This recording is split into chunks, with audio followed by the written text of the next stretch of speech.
about faith. It's about trust. Yeah, yeah. It's about faith. It's about trust.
evening and welcome to the 2020 Harvest Dinner.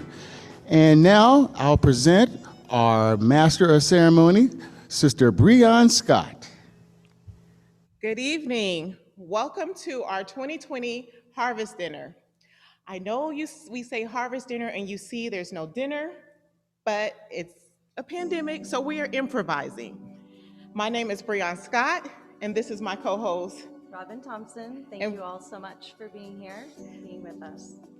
Thank you. We just want to thank everyone. I hope that you're enjoying your dinner with the clean greens you got this afternoon. And now we'll introduce Dr. Jeffrey to talk a little bit about clean greens.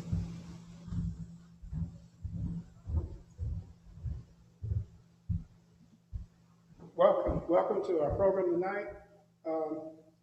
We welcome all of you who have tuned in and those of you who are supporting this program and have supported this program throughout the year. Clean Greens program has been around for 13 years, and we have three primary objectives. One is to serve the community.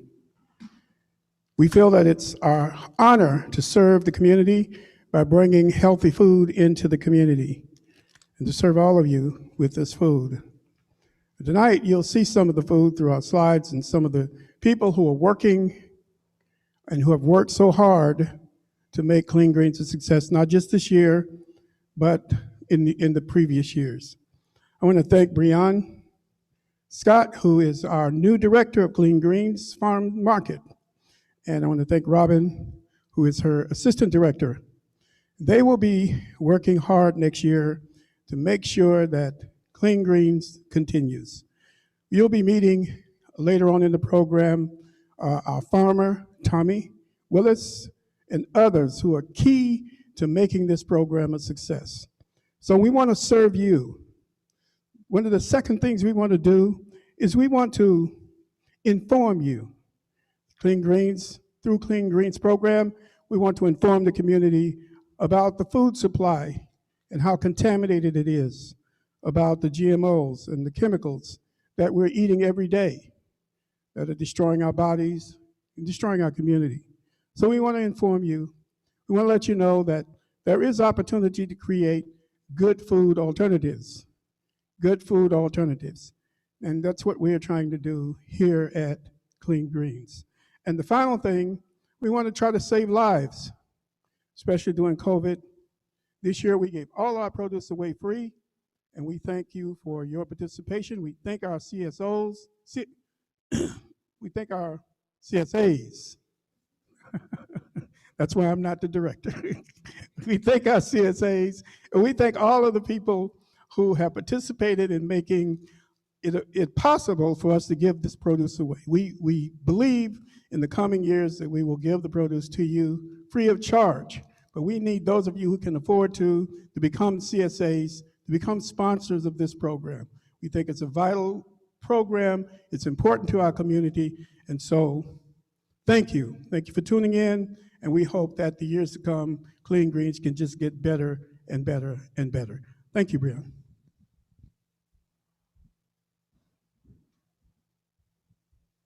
Thank you so much, Dr. Jeffrey, for those words and hearing a little bit more about the purpose and mission of Clean Greens.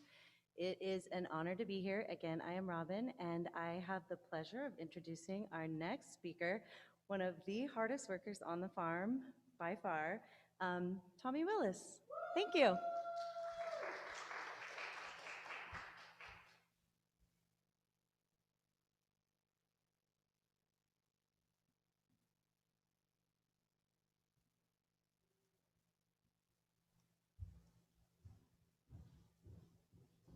Good evening.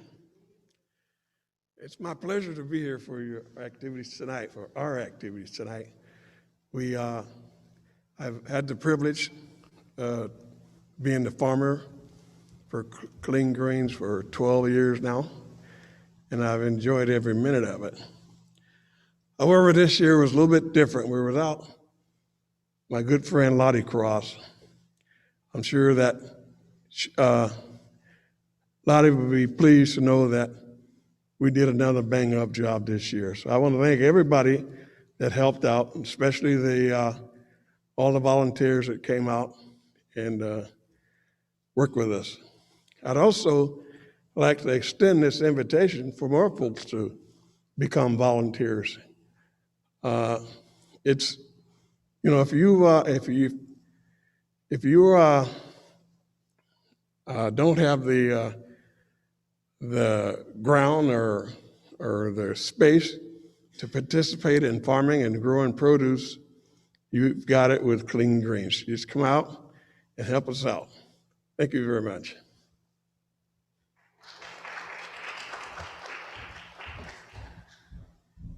Now we're going to take a moment to honor our volunteers.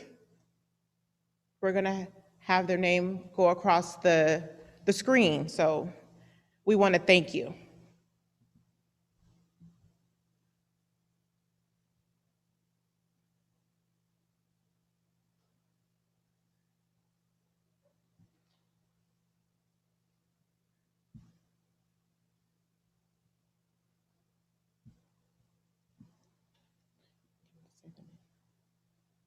Mateo Irvin, Nathaniel Irvin, Curtis Riggins, Francisco Irvin, Kimberly Dixon, Annie Riggins, Daniel Irvin, Brittany Dixon Taylor, Mara McDonald,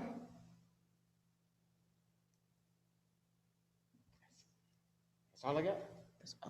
Okay, there will be more. We'll come back with the rest a little later. But I also want to give a shout out to the kiddos. This year we had a Clean Greens children's program. And so if the kids came, they got to learn how to farm, they got to learn about food and social justice. So I want to give the kiddos a little shout out.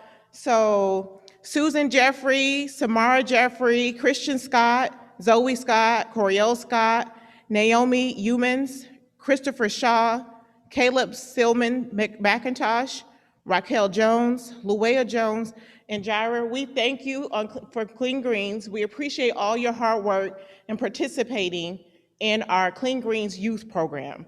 There'll be more to come next year and more opportunities for more youth to come out and enjoy and learn about food and social justice. Now, we have a special moment where we want to salute the woman who was responsible for all this hard work. We are here to celebrate her and her work, and we have her sister, Peola Johnson, that's gonna come up and say some words on her behalf.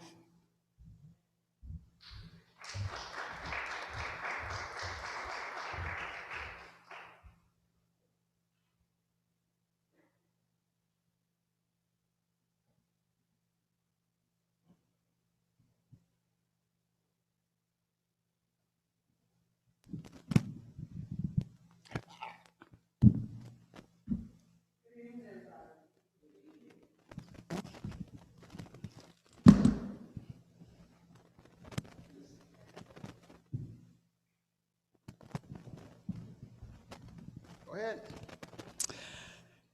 I would say, I would like to thank the people that gave her her flowers while she lived. And I would like to thank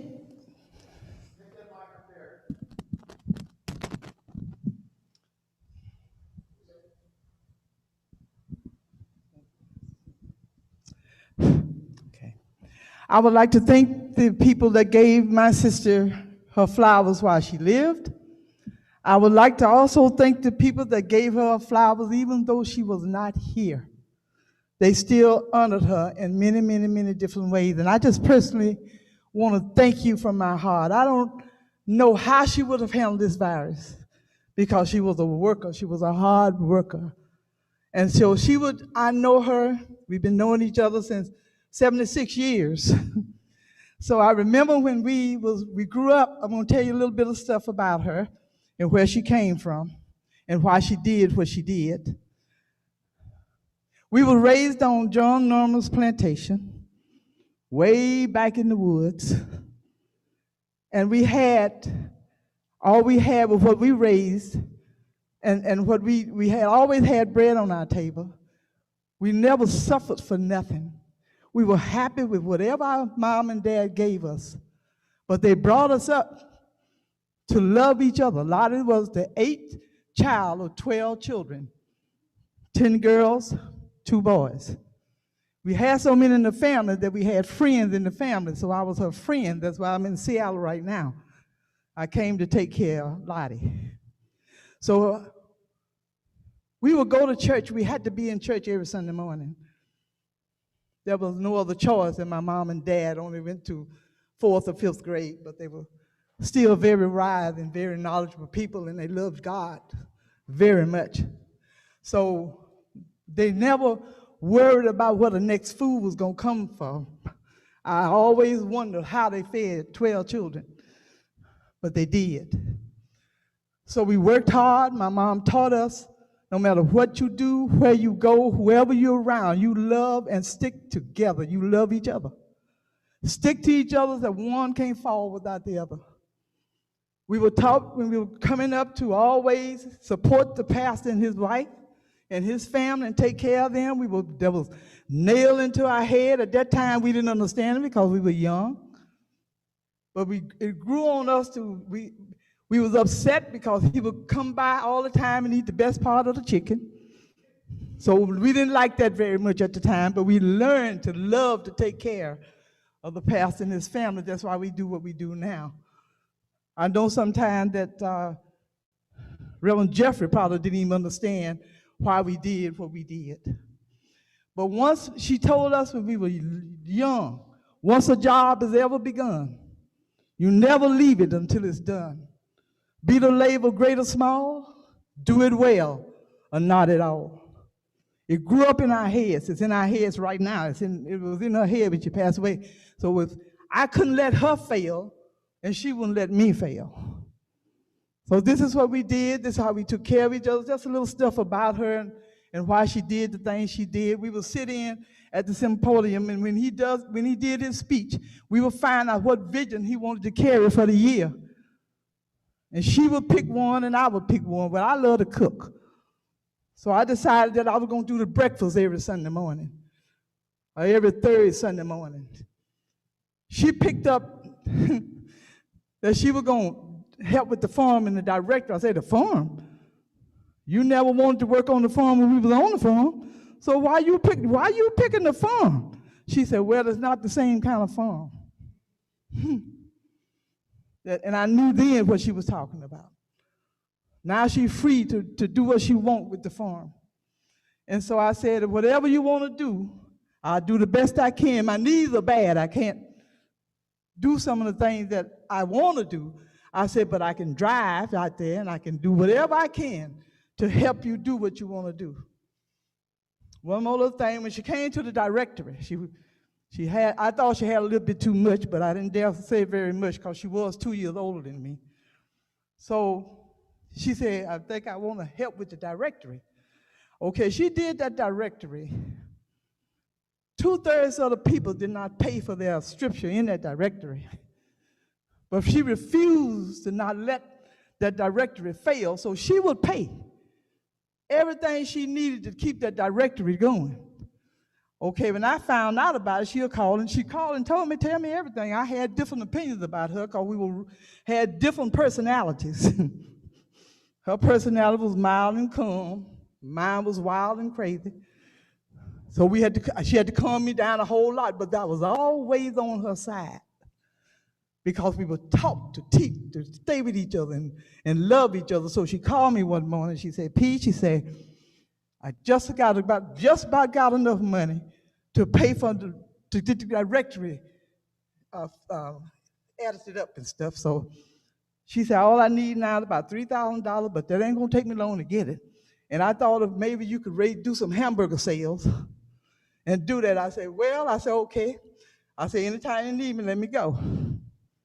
So I hung the phone up, and in my purse was a Capital One card that I just got with $5,000 on it.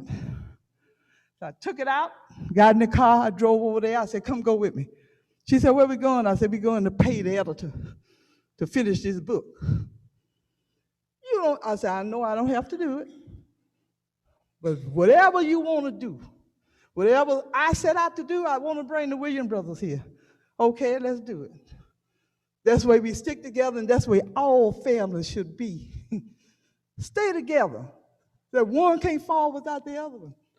And that's the way we were raised all our lives. When we came up here, she loved Reverend William. She loved this church. She begged me to come to this church, and I didn't want to come. Finally, I strolled on in when Reverend Jeffrey came. So she loved Reverend Jeffrey. She loved the church. And I want to thank you personally for giving her the opportunity to do the things that she wanted to do. And I knew that she wasn't going to let you fail, and she wasn't going to let it go down. She had people calling her from all over the United States of America with the directory and Clean Green. She had a man in Washington, D.C. that she didn't get a chance to talk to, but he was ready to set up a whole thing of a directory in Washington, D.C., and one in Atlanta. I hate today that I didn't stay closer to the business part of it. That's what I hate today. So I would be able to at least tell who it was and all that. But that's okay. I just want you to know that Seattle will never be the same without her. This church, walking in this church will never be the same without her. So I was here for her. She was here for me. She didn't want me to sit next to her in church because I talked too much, but that's okay. She would always look back to see if I'm still there, and I would always look up to here to see if she's still here. So thank you very much, all of you, for helping her, giving her love. She would have been, and she is, I will say, very, very happy today. Very happy. Because this is what she always wanted. It was fast, it was quick. We had no idea this was going to happen, but God knows who he wants. And about 60-something years ago, I used to ask my mom, why do good people die and bad people live? So my mom was a very wise lady sitting on the couch. She looked at me, she said, well, baby, God don't want no mess up there with him either. He didn't make them that way. So until this day, I don't accept no more. I'm satisfied with what God wanted. So thank you very much.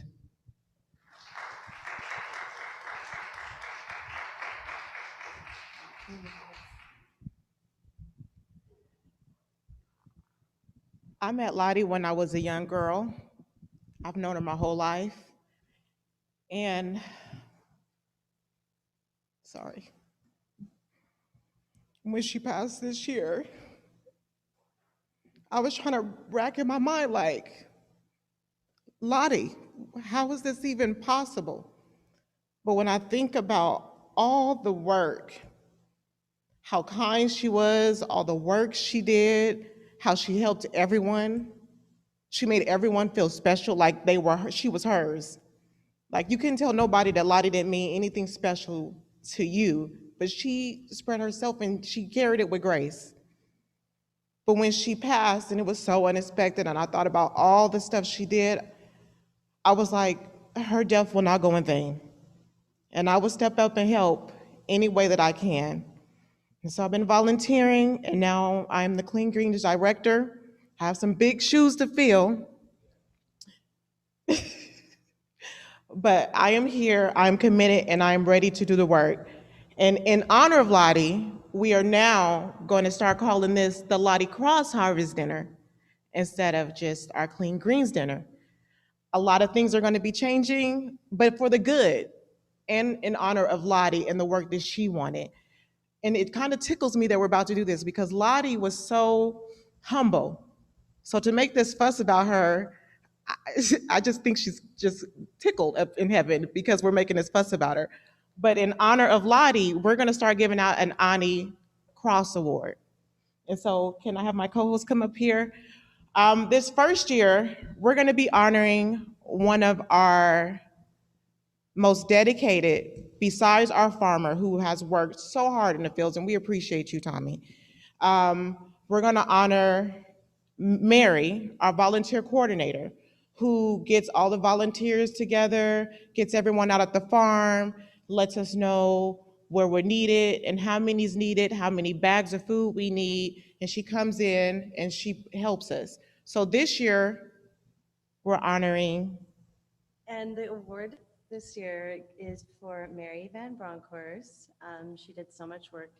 And again, it's just an extreme honor to even be a part of sharing in this with you all today. So thank you so much, Mary. Thank you. We really appreciate you. And like in the award shows, Mary cannot be here tonight, so we are accepting this award in her honor. We'll make sure she gets it. I also wanted to take a time out. Gonna be honest, me and Robin is a little nervous up here.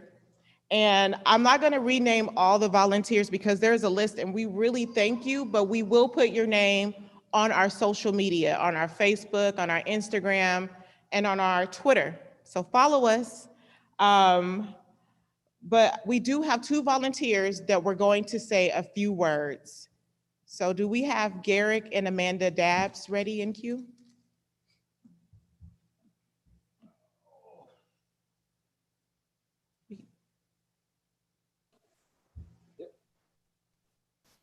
Hi. Can you hear us? I also want to appreciate and thank everyone for rolling with the punches. This year has been crazy. I mean, we have a pandemic, then we lost someone that we honored and loved dearly. So we want to appreciate you and thank you for sticking with us through this all. Thanks, Brianne. Can you hear us now? Yes, we can hear you. Oh, good, good. Hey. Hi. We are so honored to be asked to do this. This was kind of an unexpected thing for us to be able to participate with Clean Greens this year. And really at the beginning, we were just looking to do a CSA, which we've done in the past. And when we came across the video and the website, it was just so moving. And we just knew it was something very special. And through the season, we were getting our vegetable boxes and stuff. And then I happened to ask Farmer Tom about getting some hay for our bunnies. And he welcomed us out to the farm. And we heard about the volunteer days on Thursdays and have just really been so happy to participate and help out and so appreciate everything that that this organization is doing. It's just really wonderful and special. We appreciate that you let us help out. And I don't have anything to add to what Amanda just said. Just it's a privilege to be here, and I appreciate being invited into the space to be able to serve and do whatever I can to keep this thing going. Thanks. We also had our kids come out. They're just going to say hi really quick. Come say hi, little kids. They're with us. They came out to the farm once too. So thank you all. Thank you. Thank you, Garrick and Amanda, and thank you, kids. Thank you so much. We appreciate you. Thank you for speaking at the last minute and being there and showing the support that we need. Again, thanks everyone. We have Dr. Jeffrey to come up again, talk about a little more about how this all works and how we can all keep it going. So going to talk a little bit about how donations keep the farm going. Thanks. Pastor Jeffrey.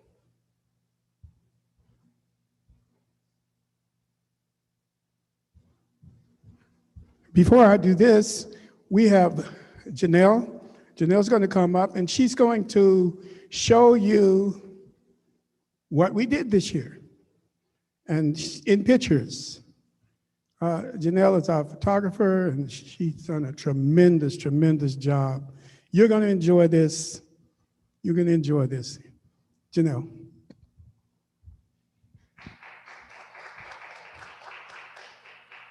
Good evening. Glad to be here. I'm a local photographer. I met Clean Greens only this year, and right away I knew I wanted to capture your story, to make visible your vision and your spirit, and to share the beautiful work you all are doing. What stands out to me is this community's perseverance in the face of so many challenges this year, especially losing your beloved Lottie Cross. These pictures in this slideshow are a compilation of the 2020 growing season that I photographed over a period of about 2 months, showing the farm and the crops, weeding days and harvest days, and the many volunteers, a memorial to Miss Cross out at the farm, the children's program, and the weekly market. I've been honored to follow your journey this year.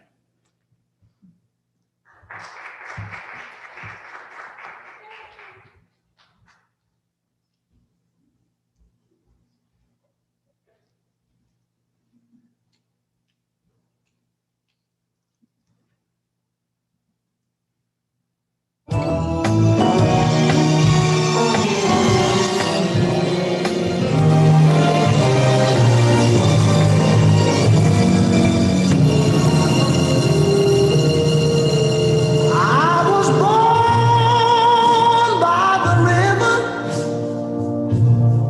in a little tent. Oh, and just like the river, I've been running ever since. It's been a long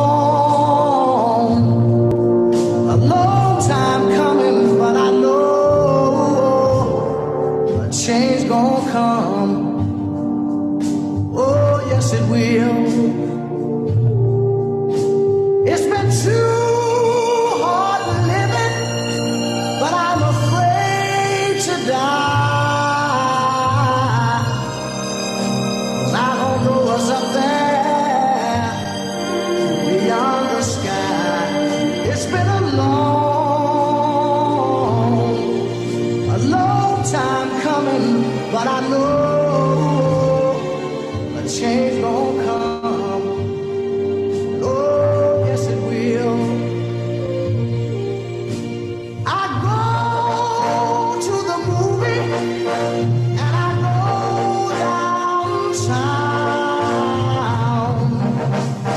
Somebody keep telling me don't hang around. It's been a long time coming, but I know a change gonna come. Oh, yes it will. Then I go to my brother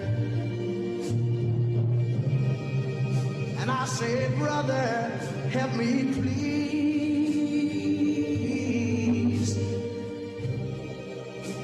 But he winds up knocking me back down on my knees. Oh, there've been times that I thought I couldn't last for long, but now I think I'm able to carry on. It's been a long time coming, but I know change gonna come. Oh, yes it will.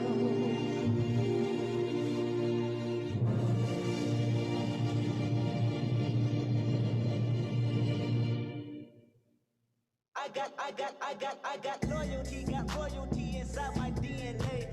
Quarter piece, got war and peace inside my DNA. I got power, poison, pain, and joy inside my DNA. I got hustle, though, ambition, flow inside my DNA. I was born like this, it's born like this, immaculate conception. I transform like this, perform like this, was Yaoshu a new weapon. I don't contemplate, I meditate, then off your head. This that put the kids to bed. This that I got.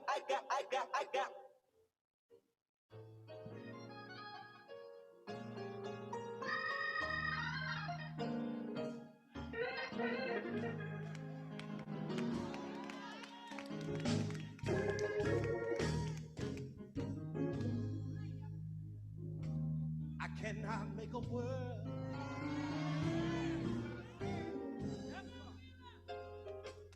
and hold it in my hand.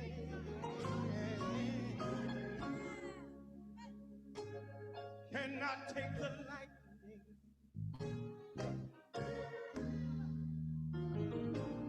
flash it across the land.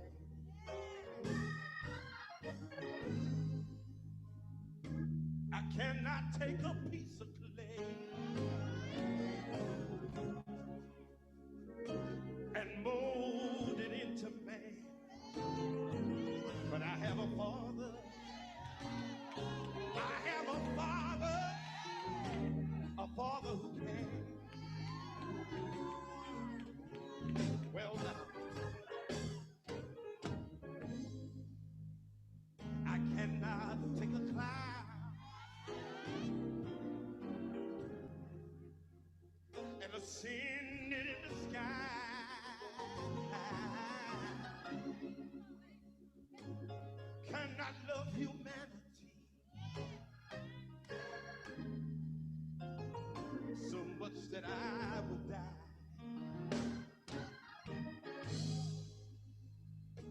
cannot name the stars above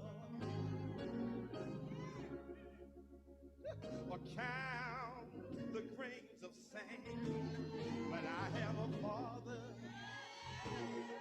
I have a father who can. Somebody help me say, he sits high. He sits high. And look low. He guides my feet. Guides my feet. Lord, wherever I go. Wherever I go. And you know what? Sometimes I don't understand.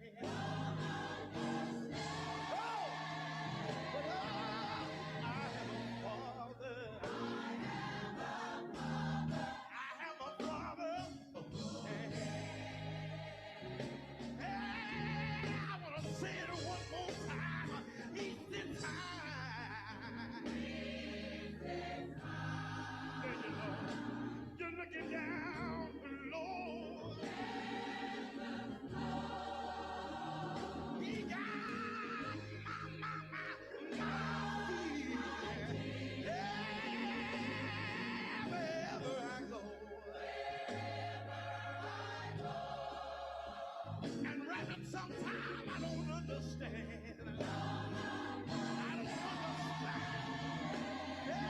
these many words, but I have a father. Okay.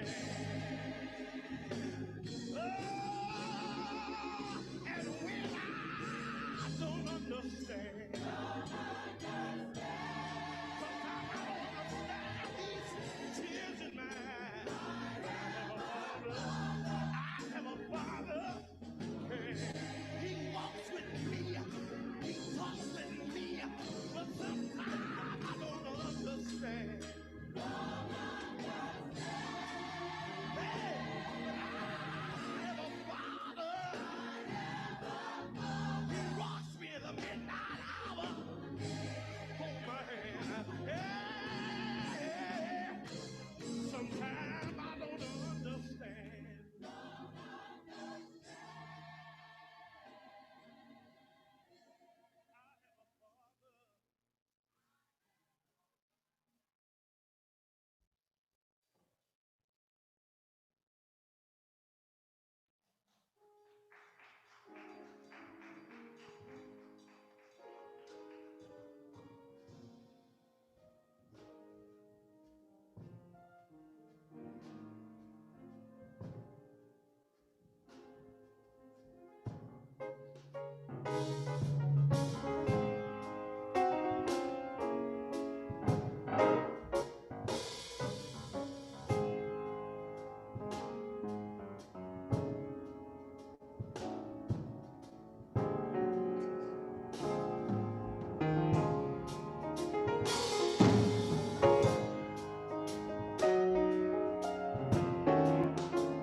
So yeah, if I could get it together here.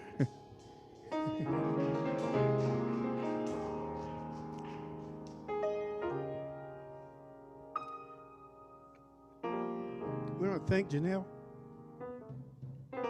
for her powerful, powerful pictures. Thank Robert Lee for editing and putting everything together. And Janelle edited and Robert put the music with it. And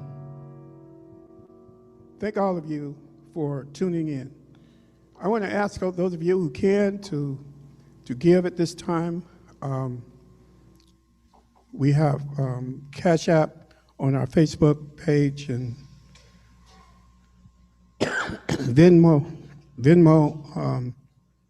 We want you to give. Those of you who can become CSAs, we invite you to become CSAs for next year, and so that we can continue this work.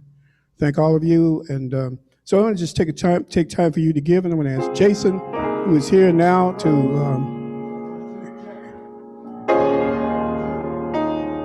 Jason's going to come and he's going to give us a selection while you give.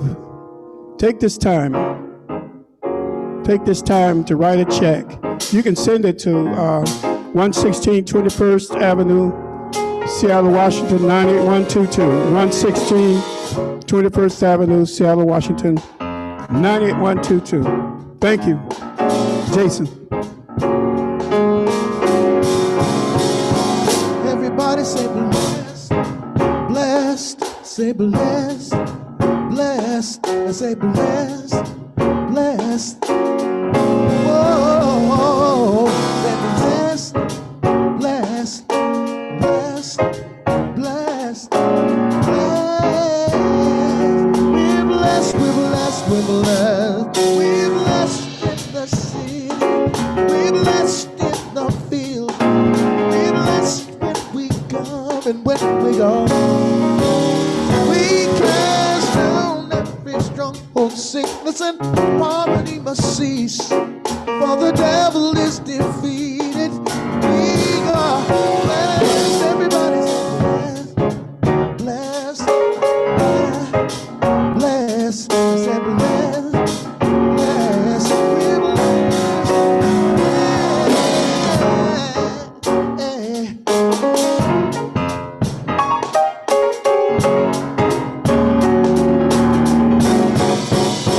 well, we're blessed in the city, we're blessed in the field, we're blessed when we come and when we go.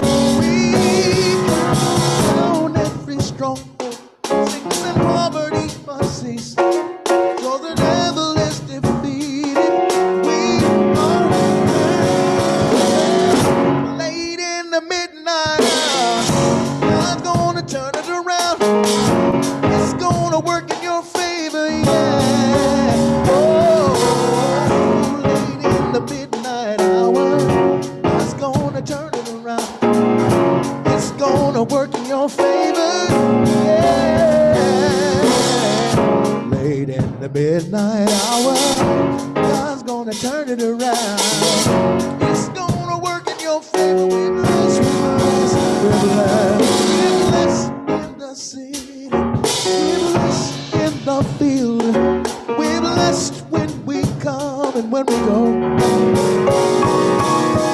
Cast down every stronghold, sickness and poverty must cease. We are blessed.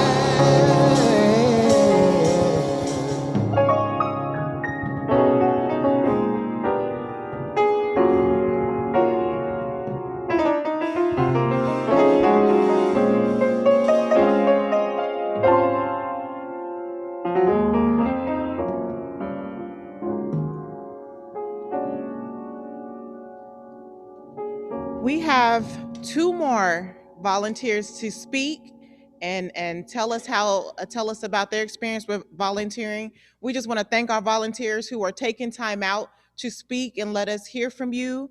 Again, I will put the rest of your names up on our social media. Thank you.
I'm sorry, we couldn't pull them up. So now we're going to move forward with our presentation by Robin Thompson. Thanks, Brianne. Oh, I'm going to get a little closer this time when I speak.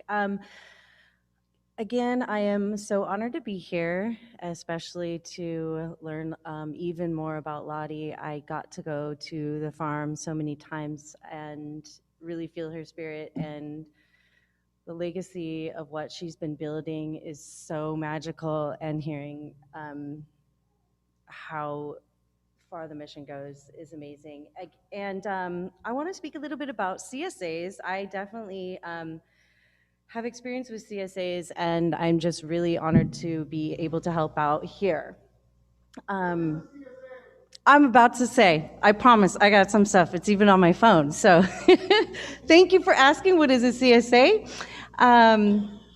And I'm going to start by saying that Reverend Dr. Jeffrey remarked in a meeting, he said, "We are creating a picture of what community looks like."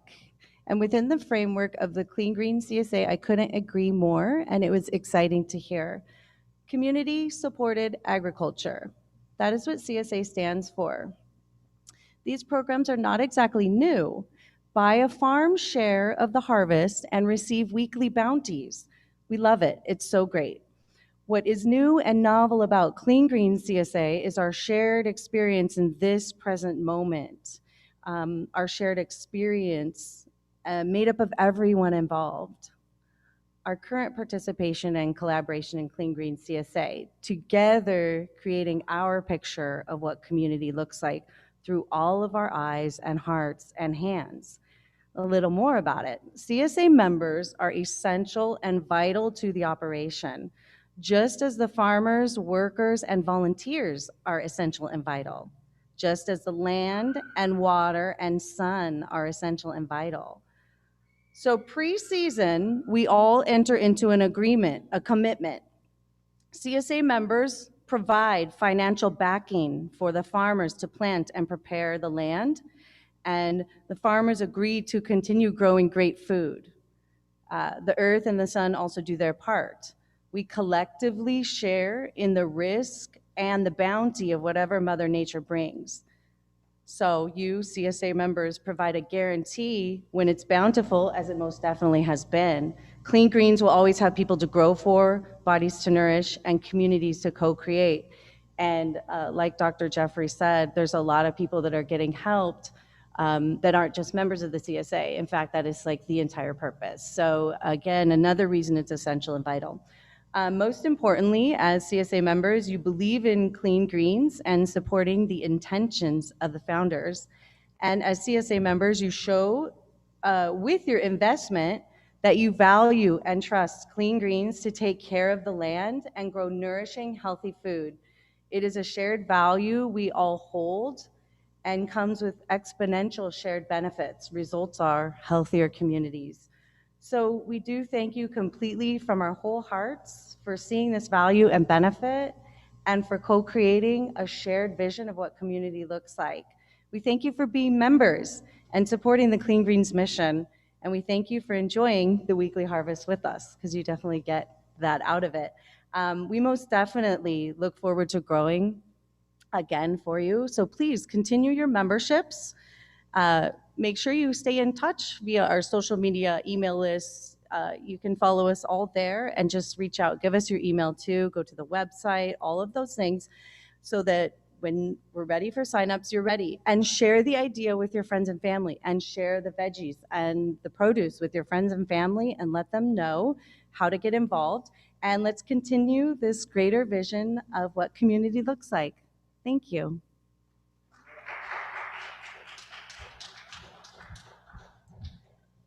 Thank you, Robin.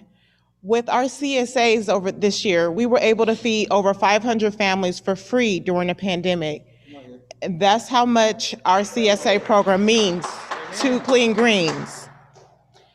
Now we'll have a selection by one of the most up-and-coming stars in Seattle, Samara Jeffrey. Woo!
as I turn up the collar on my favorite winter coat.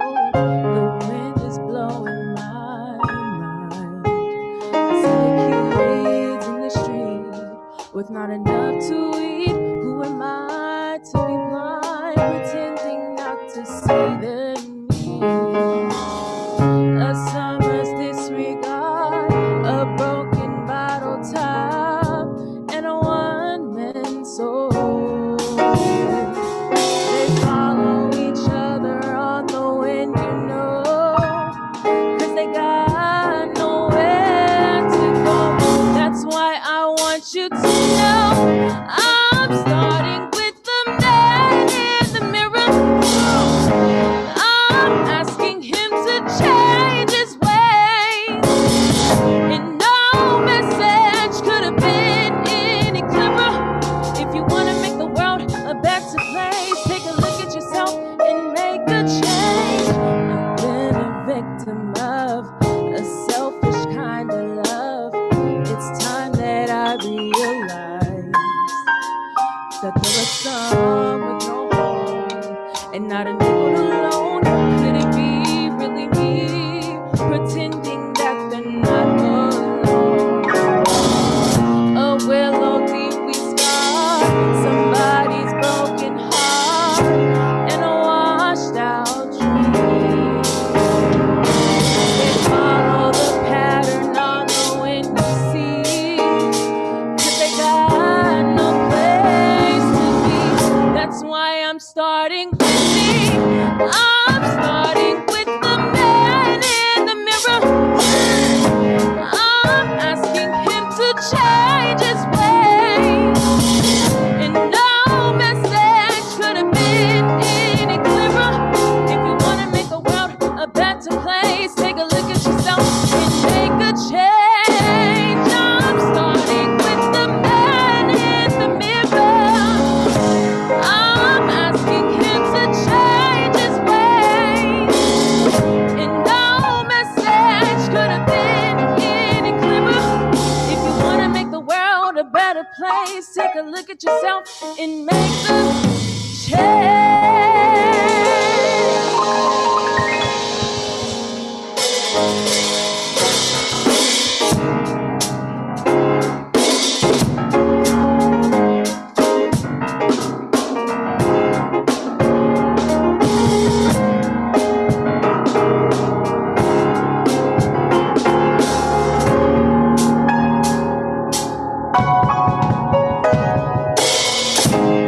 Thank you, Samara. That was so beautiful. Starting with the man in the mirror. Now we'll have our introduction of our speaker by Dr. Jeffrey.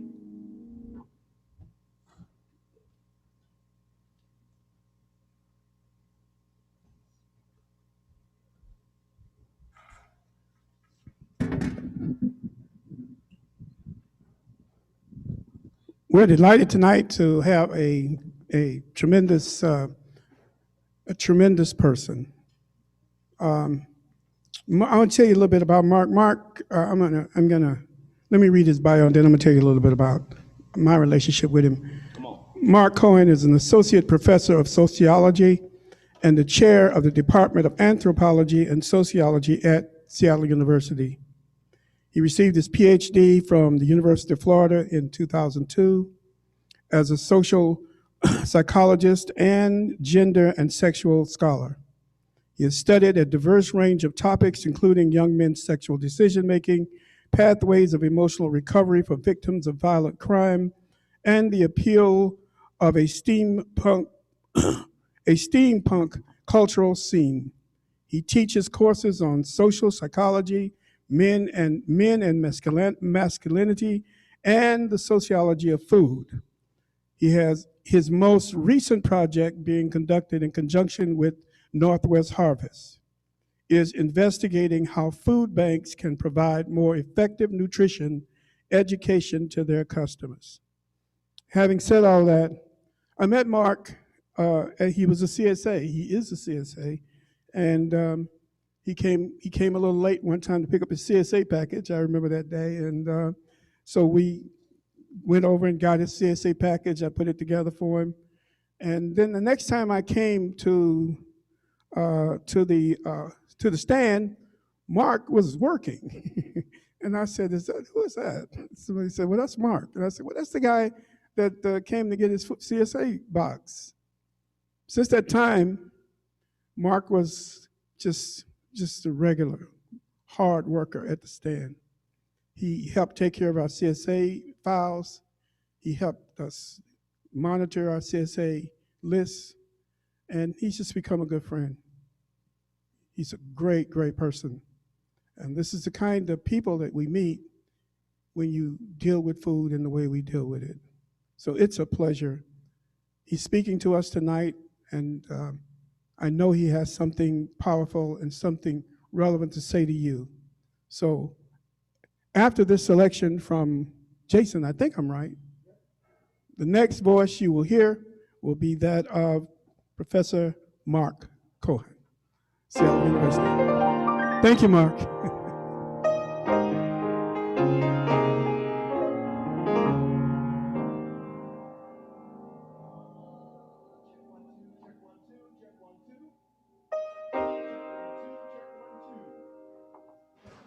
Check 1 2. There you go. Mother, far too many of you crying. Said, brother, far too many of you died. And you know we've got to find a way to bring some love in here today. Father, we don't need to escalate. You see, war is not the answer. Only love can conquer hate. You know we've got to find a way to bring some love in here today. Mother,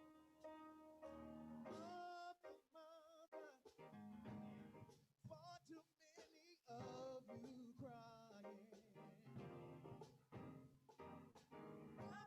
crying. Brother, far too many of you dying. You know we've got to find a way,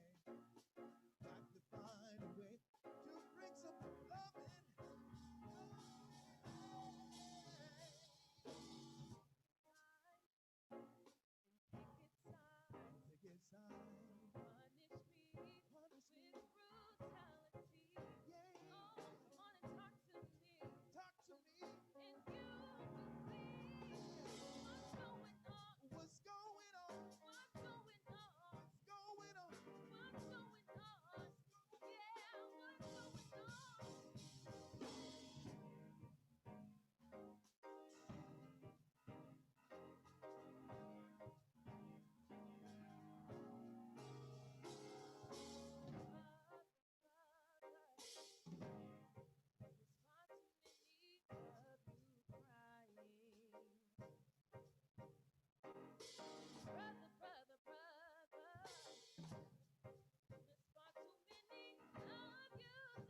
Thank you.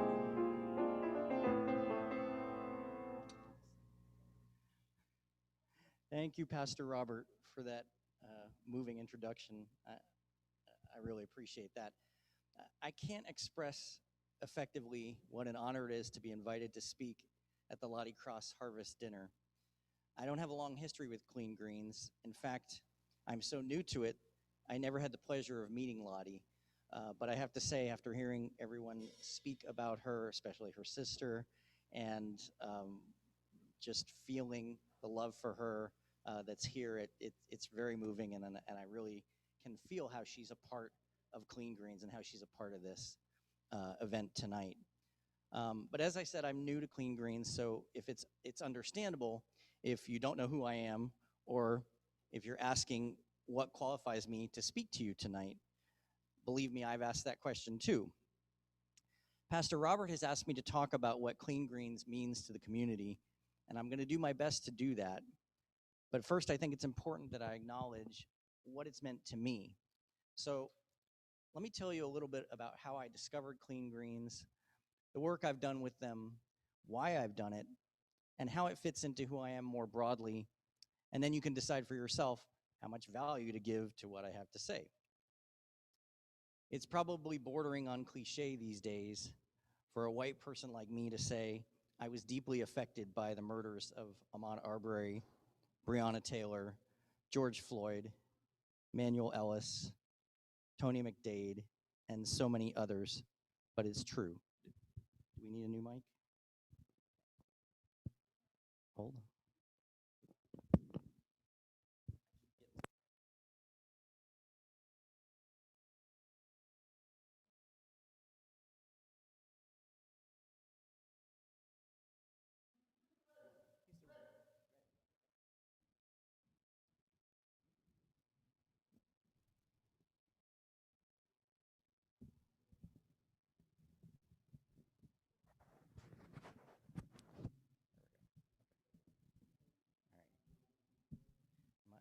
Testing. Can you hear me?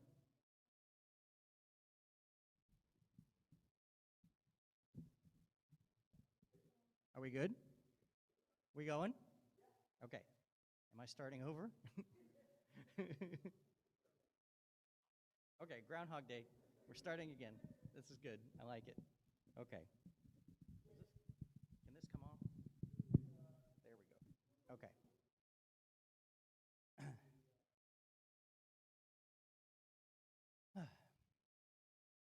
Thank you, Pastor Robert.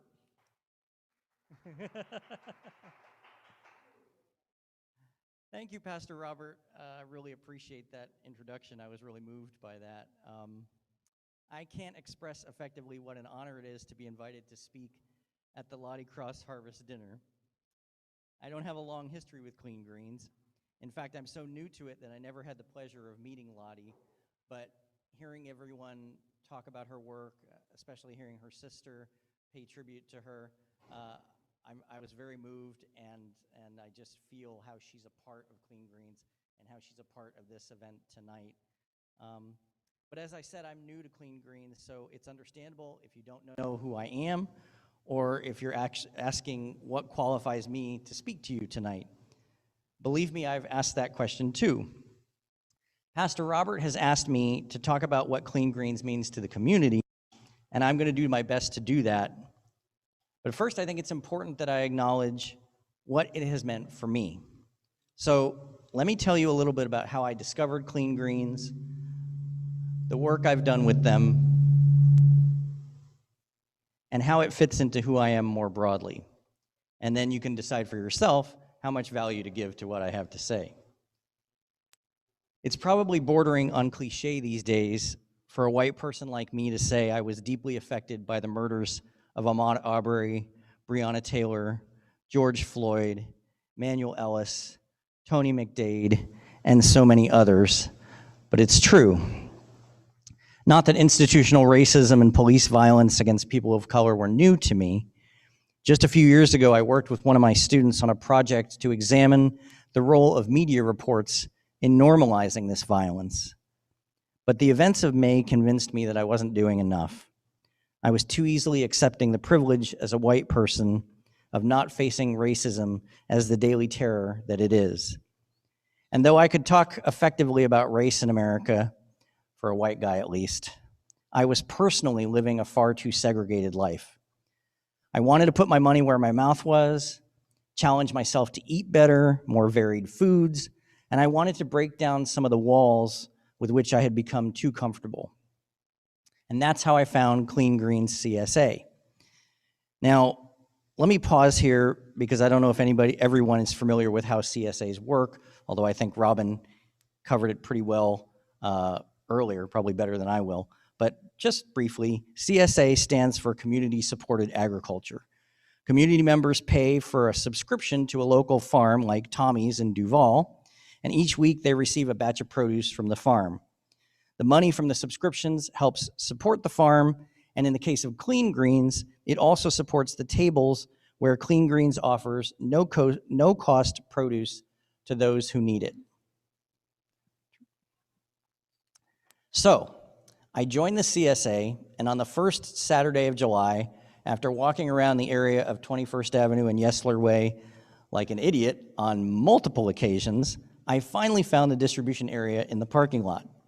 But as Pastor Robert mentioned, by the time I got there, it was nearly 2 p.m., the tables were folded and put away, and they were just about to close the refrigerated storage container. Someone directed me to Cassandra, and instead of pointing out that I was supposed to be there hours earlier, she offered me her own bag of produce on the spot, which included, oh my goodness, the best broccoli I have ever had. That was my first indication of the kind of people who run Clean Greens. The second was meeting Pastor Robert, though at the time I had no idea he was a pastor or that Clean Greens was affiliated with New Hope. He was warm and welcoming from the moment I approached the tables, and he didn't seem at all put off by my curiosity, which is something we sociologists can't easily turn off. I asked him if I could be of any help, and the rest is history. For the next 12 Saturday mornings, I went to 21st and Yesler, never arriving, to be honest, anywhere near as early as everyone else, to offer whatever help I could. Brittany graciously trained me in the CSA operations, and I had a great time just doing whatever she needed me to do. I had the pleasure of working with Annette, Brianne, Mary, and Leroy, among others, and the more time I spent there, the more I looked forward to Saturdays. I looked forward to seeing what produce we'd have that week, chatting with CSA customers as I gave them their boxes, and hearing community members talk about what they had done or were going to do with the food Clean Greens provided. I looked forward to Annette making all of us laugh, mostly by picking on her brother, and I especially looked forward to the compelling conversations Pastor Robert and I had during the lulls in the work. What I realized after just a few weeks was how much working with Clean Greens was giving me something I had been craving since the early days of the pandemic: the simple joy of meeting new people and learning new things. The Clean Green folks did not have to take me in the way they did, but I'm glad they did. I'm grateful for the opportunity they gave me and continue to give me to be part of something bigger than myself, something that is unquestionably and exceptionally good. It's that goodness that I want to highlight in my comments tonight, but I hope you'll indulge me because I view things with the eyes of a sociologist. So the good I see is not just wonderful people doing wonderful work, though Clean Greens certainly is that. The good I see is the multiple, complicated, and important ways that Clean Greens Farm and Market fits into a larger story and does so in a way that brings value to communities, particularly to the Black community in which it's rooted, but beyond that as well. Specifically, I believe that Clean Greens has historic, political, social, and interpersonal significance that all is worth identifying and celebrating. Let's start with the historical significance of the Clean Greens Farm. As many of you probably know, the last 100 years has not been kind to Black farmers. In 1920, there were nearly 1 million Black farmers in the US, and they owned 14% of all farms, amounting to nearly 15 million acres. Those numbers have fallen drastically over the century. One factor is consolidation in the industry with the rise of corporate and industrial farming, but much more important is racism at the individual and institutional levels. In the Jim Crow era, Black farmland was often stolen through violence and deceit. White mobs terrorizing Black farmers and their families, murdered landowners, and local whites assumed ownership of the land. In the absence of outright violence, or in conjunction with it, whites took advantage of Black landowners' dependence on heirs' titles, ownership passed down through generations but without physical title to the land. News organizations like the Associated Press and community groups such as the Land Loss Prevention Project in Durham, North Carolina, have documented thousands of farms and tens of thousands of acres taken by white supremacist violence and what Tish Lynn of the Center for Heirs Property Preservation calls, quote, legal theft, unquote. Institutionalized discrimination and indifference towards Black farmers has also taken a toll, particularly in the second half of the 20th century. The U.S. Department of Agriculture, the federal agency that is supposed to support farmers, has a long history of using obstruction, capricious enforcement of rules, limited information sharing, and intimidation to deny Black farmers resources and support given routinely to white farmers. Thanks to the activism of the National Black Farmers Association and others, These practices were documented in the landmark lawsuit Pigford versus Glickman. The suit alleged that from 1981 to 1997, USDA officials ignored complaints brought to them by black farmers, and that the farmers were denied loans and other support because of rampant discrimination. In 1999, the government settled the case for $1 billion, and more than 16,000 black farmers received $50,000 each. Further advocacy led to the Obama administration authorizing an additional $1.25 billion in 2010 to compensate folks who filed their claims late. But these financial payouts could not and did not stem the tide of black farm loss. Today, there are less than 50,000 black farms who own a total of 4.7 million acres. That's nearly double the acreage and number of farms at the end of the 20th century, just 20 years ago. But it still means the number of black farmers is nearly 950,000 lower than its peak in 1920, and black farmers now own less than 0.5% of America's farmland. To me, that history highlights how valuable Tommy's farm and Clean Green's relationship with it are. The farm in Duval won't reverse a century of dispossession of black farmers, but it provides us all an opportunity to counter that history by supporting black farming right where we live. So the rich, if troubled history that Clean Greens emerges from is one reason to love it. Another is its political significance. Now, I suspect many people would like to think that food, who grows it, how it's grown, its quality and accessibility, is not political, but it is. Consider this. In our current era of global industrial agriculture, fast food joints can sell a greasy burger, fries, and a soda for less than a grocer can sell a pound of organic strawberries. Why? There are a lot of reasons, but here are three. Government incentives that favor enormous farming and processing operations, food science that mocks natural flavors with inexpensive artificial ingredients, and companies that can buy raw materials on such enormous scale that they can drive down prices. What this means in practical terms is that our contemporary food system is not designed to keep us healthy with whole, natural foods. It's designed to promote cheap, unhealthy calories. Put another way, the fact that there are fast food restaurants on every corner in some neighborhoods is not an accident. It's the result of a well-functioning system focused on profits, not public health. And public health has suffered because of it, particularly in black and brown communities. As grocery stores became supermarkets and then mega markets and retreated to the suburbs, many areas were left without easy access to stores where folks could buy all they needed, especially fresh fruits and vegetables. We used to call these areas food deserts to suggest the absence of grocers, but now the preferred term is food swamps. It acknowledges that there is food in these communities, but it's mostly unhealthy food and Quickie Mart food. As someone who grew up in Florida, I can tell you, living in a swamp takes its toll. In this case, the toll is the health of black and brown folks. Any group of people consistently faced with a combination of economic uncertainty, unhealthy food environments that motivates them to seek the cheapest available calories to feed themselves and their families would be susceptible to diet-related chronic diseases like obesity, diabetes, and high blood pressure. It's no wonder then that black Americans have twice the rate of these conditions compared to whites. If people struggle to eat well, they struggle to stay well. So the game is rigged in favor of unhealthy foods, but Clean Greens helps change the game. With the proceeds from CSA subscriptions to sustain it, Clean Greens can offer local folks fresh, organic produce at no cost. By doing so, they help community members eat more healthfully, especially those for whom fresh produce would otherwise be out of reach. But just as importantly, they change the balance of power, however slightly.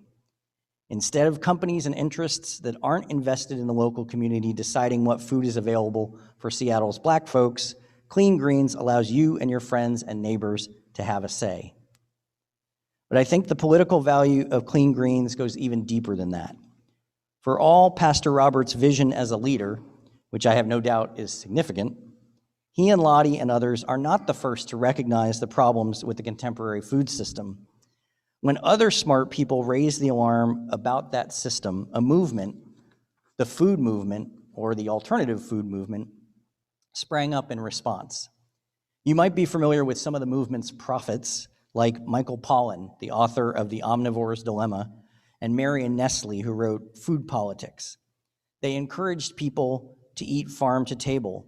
They spurred America's love with farmers markets.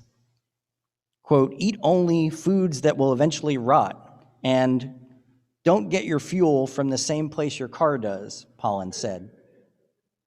He warned us, it's not food if it's served through the window of your car. As wise and pithy as these statements are, they hint at the major blind spot of the food movement. It uncritically reflects the perspective and buying power of the affluent white folks who championed it. Michael Pollan and his ilk can always choose organic over ordinary produce, and he can always pass up drive-through food because he has the means and time to prepare fresh meals from fresh ingredients that are always available in the places he shops. This tendency to see the world only from a single perspective extends to community-supported agriculture and farmers markets, the alternative food movement's shining saviors against the evils of the conventional food system. In most cases, these alternative food spaces are created by whites for an audience that is presumed to serve everyone, but sends messages through the foods they offer, the language they use, and the prices they charge that healthy organic food is, in the final analysis, an elite proposition. Social scientist Julie Guthman calls this, quote, the unbearable whiteness of alternative food, unquote. People of color do not see themselves and do not feel welcome in these spaces, but white operators of CSAs and farmers markets don't often question how their spaces may be exclusionary. As food scholars Allison Hope Alcon and Julian Agaiman put it, quote, whites in the food movement often simply don't see the subtle exclusivities that are woven into its narrative, end quote. Worse, white alternative food advocates may take the lack of diversity in the movement as a sign that people of color simply don't understand or appreciate the importance of whole, healthful food. Clean Greens turns all that on its head. As a Black-owned, Black-run organization that operates out of the heart of Seattle's sorely diminished Black neighborhood, Clean Greens claims both a physical and a cultural space for Black folks and gives the lie to the idea that Black communities don't appreciate the importance of the origins and quality of their food. While it's true that currently many Clean Greens CSA members are white, while many who visit the Distribution Day market are Black, there is a lot of room to grow. And Clean Greens' DNA as a Black business and community resource means that growth will be managed by and for Black folks, not to support some elitist idea of what healthy food is and who should have access to it. In this way, Clean Greens is not replicating a white model of alternative food, it is advancing food justice. The Canadian grassroots organization Just Food defines food justice as, quote, communities exercising the right to grow, sell, and eat food that is fresh, nutritious, affordable, culturally appropriate, and grown locally with care for the well-being of the land, workers, and animals, end quote. At the heart of this vision is communities of color creating local food systems to meet their own needs. Pastor Robert mentioned to me in our informal conversations that providing healthier food for the parishioners of New Hope Missionary Baptist and the community it serves was an intention upon which Clean Greens was founded. To me, that makes Clean Greens a key player in the fight for food justice in Seattle. The historical and political significance of Clean Greens that I've described may be hard for some folks to see, but no one who has any experience with it misses its social value. Clean Greens exemplifies community building at its best, and I think Robin articulated this quite well. There are a multitude of reasons this is so, but indulge me as I mention briefly 4.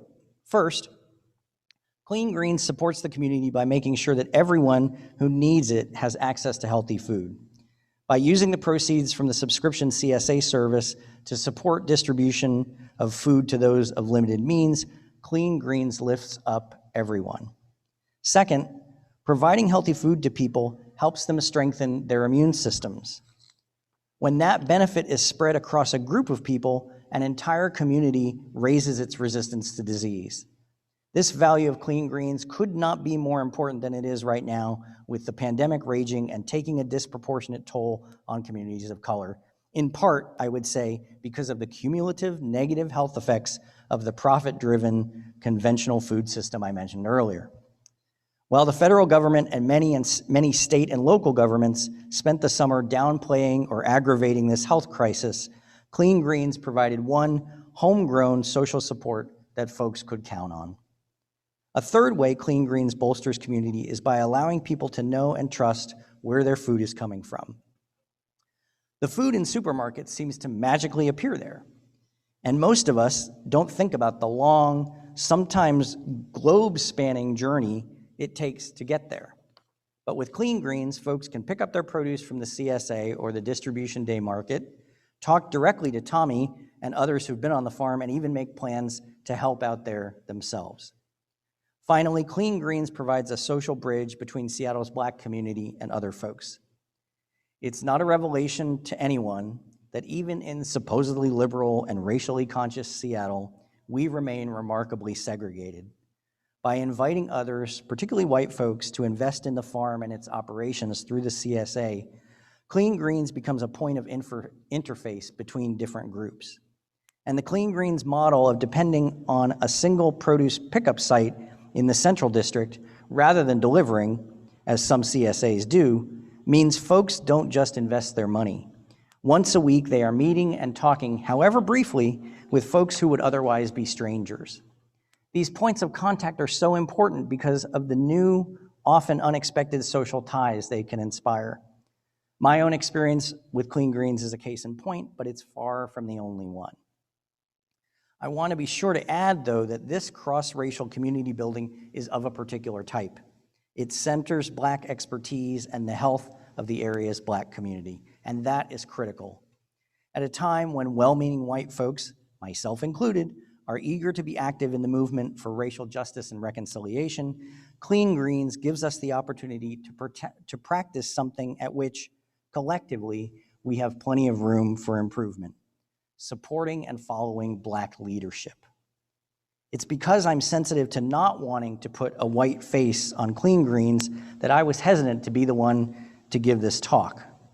But when it comes right down to it, I'm following Black leadership. Pastor Robert told me I was going to speak to you today. What I've said so far about the historical, political, and social significance of Clean Greens gives you, I hope, reasons to appreciate it, or maybe appreciate it more than you already had. But I want to end with the things that I personally appreciate most about Clean Greens, and those are the things I've seen at the interpersonal level. What happens when people are face to face, or I guess I should say mask to mask, on Saturday morning. What is most obvious is that people have fun. At times, the work of the volunteers is hard, but I heard more laughing and laughed more myself on those Saturdays than I have during this entire pandemic. There is excitement and joy in giving and receiving food. And the food becomes a way to bond and share culture. As people approach the tables and see the week's harvest, they talk to us and to each other about what they do with turnip leaves, how they make smoothies with beets, or what they think that strange vegetable is that looks like a spiky cauliflower. I had no idea, but it turns out it's Romanesco broccoli. People share recipes. Personally, I think we've only scratched the surface of the potential for recipe sharing through Clean Greens, but they also share prepared foods. This summer, I was treated to incredible chicken salad and spaghetti brought by church members. One CSA member brought cookies, and another brought several different flavors of kimchi she made from Clean Greens produce. I particularly like the variety that was made with greens. I'm getting a little carried away with the memories of the food, but that's kind of the point. Clean Greens makes it fun to share culture and build relationships around food. As I mentioned earlier, I was never fortunate enough to meet Lottie, but she was the first name I learned to associate with Clean Greens, and that is a testament to her dedication and success. The conclusion of Clean Greens' first year without her, or at least without her in person, seems a fitting time to reflect on the enduring value of what she and so many others built. I'm still new to Clean Greens, so I'm sure that there's plenty I can't see or don't know about. But already, as I've tried to explain, I see enormous value in this unique farm and market. Clean Greens speaks back positively to a troubled history, advances social justice, builds community in a variety of ways, and facilitates fun, positive, face-to-face interactions through food. But I trust that you all see lots of other value in Clean Greens, and I'm eager to hear about it. Let's continue to talk, share, and build a future for Clean Greens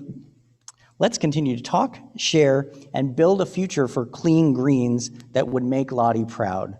And as we do, let's continue to eat well together. Thank you.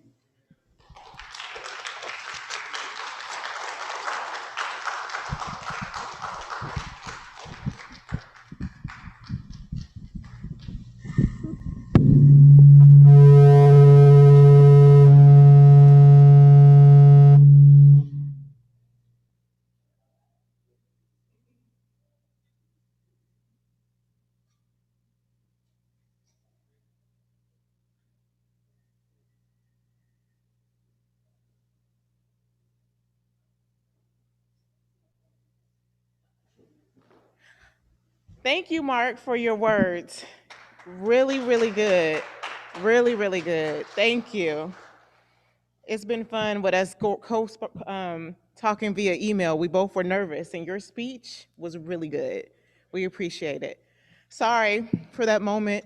Me and Deontay are coordinating because I know that Daphne, Lottie's daughter, wanted us to say something on her behalf. She wanted to say thank you. She wanted to start off with Tommy, Annette, and Mary, and all the volunteers, and everyone. She appreciates your work, that we're keeping her mom's dream and her work and community alive.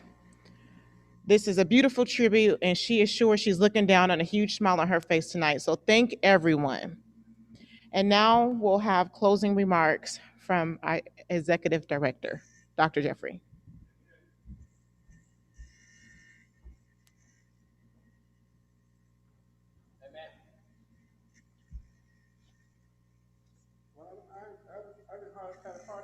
Keeping it together. After Mark's speech, I almost start crying again. Mark was a tremendous, tremendous, tremendous speech. I mean, you summed it up, what we're trying to do and what we've been trying to do and what Ms. Cross and I were trying to do when we first had this vision and what we've been trying to do for 13 years. You summed it up. I mean, you just summed it up, and I knew you could. And I just appreciate you being a part of this. It takes community. It takes all of us. If we're going to make this work, it's going to take all of us. It's going to take you, those of you who watch this program tonight. Next year, you can be a part of what we're trying to do here. Breon and Robin are going to reach out. They're hard workers. And they're looking for help, and they're looking for you. So thank all of you for watching. Thank all of you for being a part of Clean Greens. Thanks again, Mark. Thanks again, Janelle. Wow, you made me cry, girl. She put that together, man. She put that together. And Robert Lee, who put the music together. All of this was done by volunteers. All of this work tonight was done by volunteers. Everybody who appeared on the program tonight is a volunteer. Everybody. Everybody who did anything this year of significance. Mary, all who received the award, is a volunteer. She only gets a little money for gas. She's a volunteer. Everybody is a volunteer. We've been working for 13 years and we can't seem to get any city help or any county help. But we're determined. We're determined to move on. And Cassandra, who's not here tonight, who is at her desk every day writing grants, running one grant after the other. When we get a rejection, we just turn around and write another one. Next year, some of these people will be paid staff. I'm believing that. And I want to say a shout out to my sister, Annette, who manned the food stands. She kept us in stitches.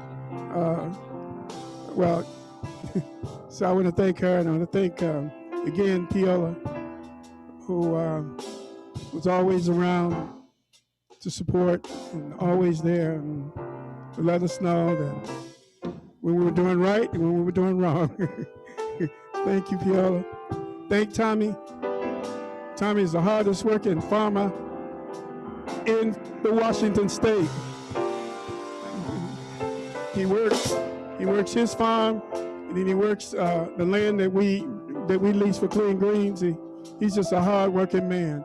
And Venice, his wife, right there by his side every step of the way. Thank you. God bless all of you. Thank you, Jason and Kenny and Samara. Samara's a star. Thank you. God bless you. Good night, everybody. Remember, Clean Greens. Good night. Thank you.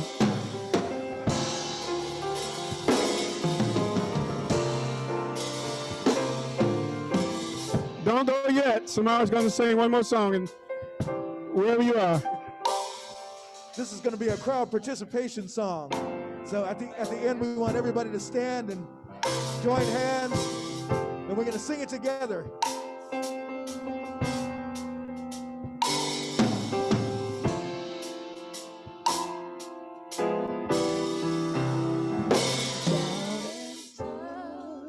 Somebody's hand. Can you turn up the mics?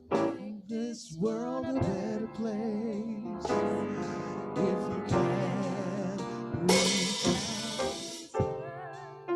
Somebody's hand. Make this world a better place. Sing it again. Reach out and touch somebody's hand. Make this world a better place. We can't hear ourselves. If you can reach out and touch somebody's hand, make this world a better place. If you can touch somebody's hand, make this world a better place. If you can reach out and touch somebody's hand, make this world a better place. If you can take a little time out your busy day to give encouragement to someone who's lost their way. Just try.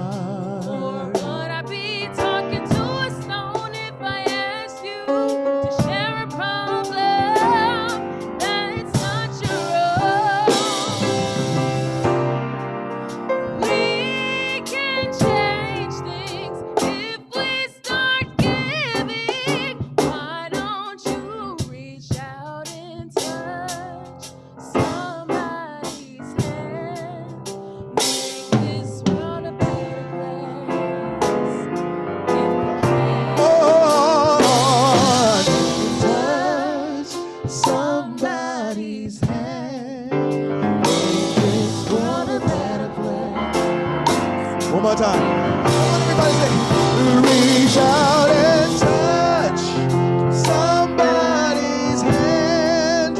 Make this world a better place.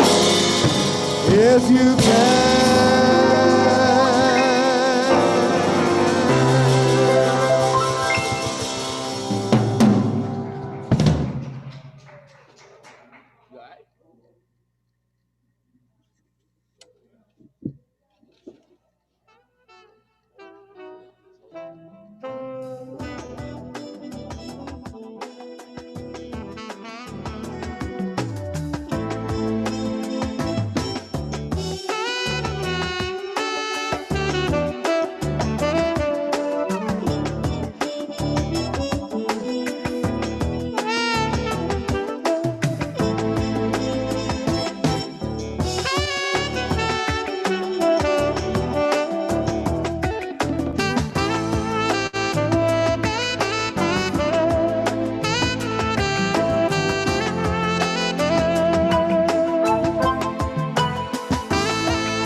Thank you.